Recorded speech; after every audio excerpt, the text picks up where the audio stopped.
I would say the first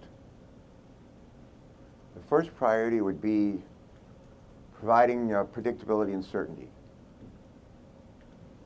I would say the second priority should be providing predictability and certainty. It'd also be number 3, number 4, and number 5. How do we go about providing that predictability and certainty?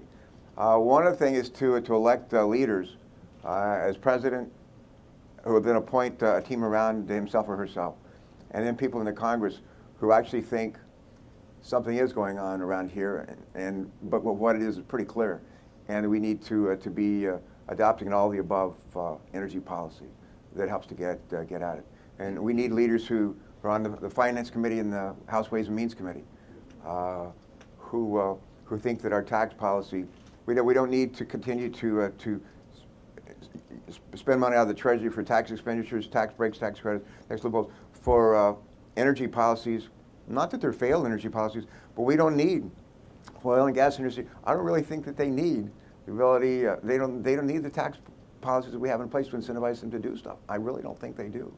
And if we could get the kind of tax expenditure in place for investment tax credit, 3,000 megawatts, that would, I think, help unleash a lot. The other thing is, I think the other thing that would be is real helpful is just like having like a permitting process in place that makes some sense. It's rational. That's streamlined. I remember